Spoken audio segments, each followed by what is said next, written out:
नमस्कार दोस्तों। भारत सरकार में वित्त मंत्रालय में मुख्य आर्थिक सलाहकार हैं जिनका नाम है वी आनंद नागेश्वरन। इन्होंने मूडीज, स्टैंडर्ड्स एंड पुअर्स और फिच जैसे अंतर्राष्ट्रीय क्रेडिट एजेंसियों पर सवाल खड़ा कर दिया है। क्यों इन्होंने सवाल उठाया है, इसके बारे में जानेंगे। इन्होंने एक किताब का जिक्र किया है, उसमें एक लेख का विशेष रूप से जिक्र किया है। इस किताब का नाम है री एग्जामिन नैरेटिव्स। इन्होंने कहा इसके लेख के बारे में एक ध्यान आकर्षित करते हुए इन्होंने एक बात बोला कि कुछ जो ये क्रेडिट रेटिंग एजेंसियां हैं, कुछ ऐसे देश हैं जिनकी जो मैक्रो इकोनॉमी है, मैक्रो इकोनॉमी मतलब कि जो पूरे देश की समग्र इकोनॉमी को मैक्रो इकोनॉमी बोलते हैं। अब किसी फर्म या किसी व्यक्ति समूह की इकोनॉमी को माइक्रो इकोनॉमी बोलते हैं। कहते हैं कि बहुत सारे ऐसे देश हैं जिनकी जो मैक्रो इकोनॉमी है, यानी समग्र देश की जो अर्थव्यवस्था है, भारत के अर्थव्यवस्था के बुनियाद से भी नीचे है, लेकिन ये क्रेडिट रेटिंग एजेंसियां उनको अच्छा रेटिंग दी है। इसलिए भारत इन क्रेडिट रेटिंग एजेंसियों पर सवाल खड़ा करता है। ये जो क्रेडिट रेटिंग एजेंसियां हैं ये सॉवरेन रेटिंग देती हैं। ये जो सॉवरेन रेटिंग है ये होता क्या है, क्या इसका फर्क पड़ता है किसी देश पर सर? इसमें भारत को कौन सी रेटिंग दी गया है? भारत को रेटिंग दिया गया है ट्रिपल बी माइनस रेटिंग दिया गया है। जबकि भारत को बताया जा रहा है कि भारत इस समय सबसे फास्टेस्ट ग्रोइंग इकोनॉमी है। इसके साथ साथ भारत विश्व की पांचवा सबसे बड़ा इकोनॉमी बन गया है। भारत विश्व का पांचवा सबसे बड़ा अर्थव्यवस्था बन गया है, लेकिन इसके बावजूद भी भारत की जो क्रेडिट रेटिंग है ये स्थिर बनी पड़ी है। तो आइए जानते हैं इसके बारे में कि ऐसा क्या है।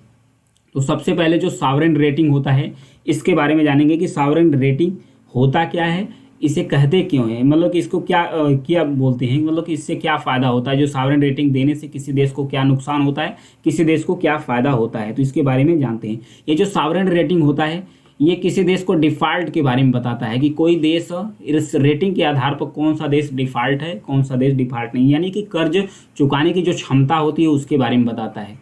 अगर किसी की क्रेडिट रेटिंग खराब है तो वो देश कर्ज चुकाने में सक्षम नहीं, उसे बताया जाता है। तो ये असर पड़ता है सॉवरेन रेटिंग की। अगर किसी देश को अगर ट्रिपल ए रेटिंग मिल जाती है, किसी देश को ट्रिपल ए रेटिंग मिल जाती है तो वो जो देश होता है सबसे बेहतर देश माना जाता है, क्योंकि इसे बताया जाता है कि यह देश इतना क्षमतावान होता है कि ये किसी भी कर्ज को आसानी से चुका सकता है। अगर किसी देश को ट्रिपल बी रेटिंग मिलती है, किसी देश को ट्रिपल बी रेटिंग मिलती है तो उसमें बताया जाता है कि इसमें निवेश में जोखिम है। अगर इस देश में कोई भी कंपनी निवेश करती है तो वहाँ पर रिस्क बना रहता है, यानी कि उस देश पर जोखिम रहता है कि वो देश कर्ज चुका पाएगी कि नहीं चुका पाएगी। तो फिलहाल भारत को ट्रिपल बी माइनस रेटिंग दे दी गई है। इसीलिए भारत के जो वित्त मंत्रालय है और उसके जो मुख्य आर्थिक सलाहकार हैं पी नागेश्वरन, इसीलिए इस एजेंसियों पर सवाल खड़ा किए हैं। तो भारत का जो रेटिंग एजेंसी है, अगर किसी देश को डी दे दिया जाता है रेटिंग, तो डी मतलब डिफ़ॉल्ट होता है, तो वह देश एकदम दिवालिया हो जाता है। वो देश किसी भी काम करने में सक्षम नहीं होता, मतलब कोई भी वहाँ निवेश भी नहीं कंपनी करती है, फिर उसके बाद वो कोई भी कर्ज चुकाने में भी सक्षम नहीं होता है। भारत की जो मौजूदा रेटिंग है निवेश के हिसाब से सबसे निचली रेटिंग मानी जाती है, क्योंकि ट्रिपल बी माइनस रेटिंग दी गई है। जबकि भारत की अर्थव्यवस्था दुनिया की सबसे फास्टेस्ट ग्रोइंग इकोनॉमी बन गई है। सिर्फ इतना ही नहीं, मौजूदा समय में भारत विश्व की पांचवी सबसे बड़ी अर्थव्यवस्था भी है। अगले कुछ साल में भारत विश्व की तीसरी सबसे बड़ी इकोनॉमी यानी विश्व की तीसरी सबसे बड़ी अर्थव्यवस्था बन जाएगी। लेकिन ये रेटिंग ज़्यादा अहम हो जाती है। रेटिंग अहम किस लिए हो जाती है? क्योंकि जो अंतर्राष्ट्रीय कर्जदाता होते हैं, अंतर्राष्ट्रीय कर्जदाती कंपनियां होती हैं, एजेंसियां होती हैं, वो रेटिंग देखकर ही कर्ज देती है और उसके बाद रेटिंग देखकर बहुत सारे विदेश की जो कंपनियां होती हैं निवेश करती हैं। लेकिन भारत का जो कर्ज है वो डॉलर में नहीं है, भारत का जो कर्ज है वो डॉलर में नहीं है, भारत का जो कर्ज है वो रुपये में है। इसलिए भारत को बहुत ज़्यादा फर्क पड़ने वाला नहीं है, लेकिन फिर भी असर पड़ता है। फिर भी असर क्या पड़ता है? प्रतिष्ठा से जुड़ा रहता है। ये जो रेटिंग होती है, चाहे ट्रिपल ए हो, ट्रिपल बी हो, ट्रिपल बी माइनस हो, ट्रिपल बी 3 हो, मूडीज़ ने तो भारत को ट्रिपल बी 3 रेटिंग दे दिया है।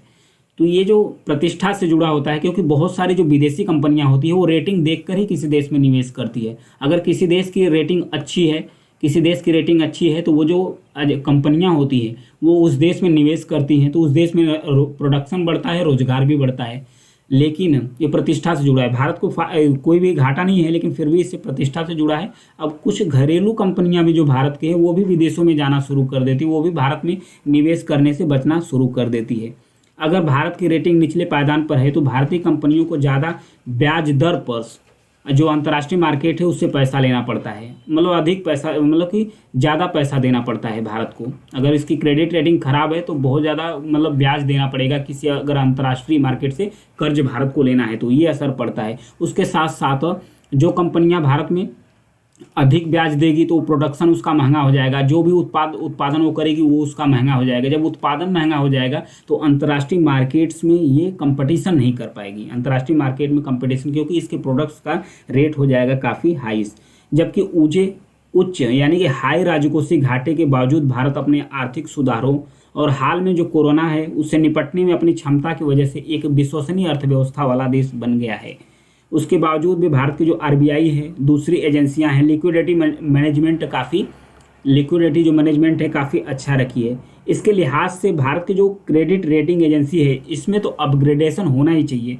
भारत को कम से कम BBB की रेटिंग मिलना चाहिए, भारत को कम से कम BBB की रेटिंग मिलना चाहिए, क्योंकि भारत को BBB- निगेटिव रेटिंग मिला हुआ है और मूडीज ने तो भारत को BBB3 रेटिंग दे दिया है, BBB3 रेटिंग दे दिया है। तो इतना खराब रेटिंग है, कम से कम भारत को अपग्रेड करके BBB देना चाहिए, क्योंकि भारत का जो मैनेजमेंट है वो इतना तगड़ा है। यहाँ पर स्टैंडर्ड एंड पुअर्स, ये भी क्रेडिट रेटिंग एजेंसियाँ हैं। अच्छा, ये तय कैसे करती है, ये जो क्रेडिट रेटिंग एजेंसियाँ होती है तय कैसे करती है कि मतलब किसी देश को अच्छा रेटिंग दिया जाए और फिर या नहीं दिया जाए? ये किस बात पर तय होता है कि किसी देश को कितना रेटिंग दिया जा सकता है?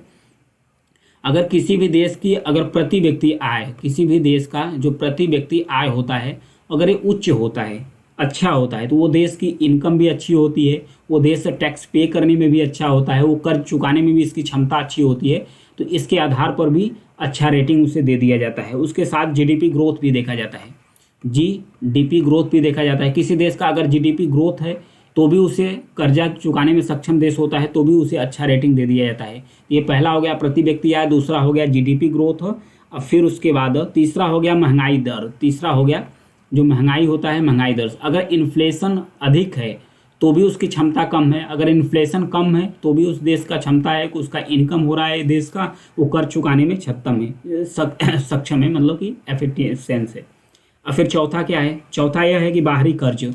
अगर कोई भी देश अगर बाहरी कर्ज लेता है, बाहरी कर्ज लेने के बाद उसकी कितना अच्छा रेटिंग है, इंफ्रास्ट्रक्चर परियोजनाओं के लिए कितना वो अधिक से अधिक इस्तेमाल कर सकता है, उसके साथ साथ वो कितना इससे प्रोडक्शन बढ़ाता है और कितना कर चुकाने में सक्षम है, तो ये भी देखा जाता है कि बाहरी कर्ज उसके पास कितना है। अगर बहुत ज़्यादा है तो भी उसको रेटिंग डाउन कर दी जाती है। आर्थिक विकास, पांचवा है आर्थिक विकास। अगर किसी देश का इकोनॉमी अगर ग्रो नहीं कर रहा है तो भी उसको क्रेडिट रेटिंग, मतलब क्रेडिट जो होता है वो खराब दे दी जाती है।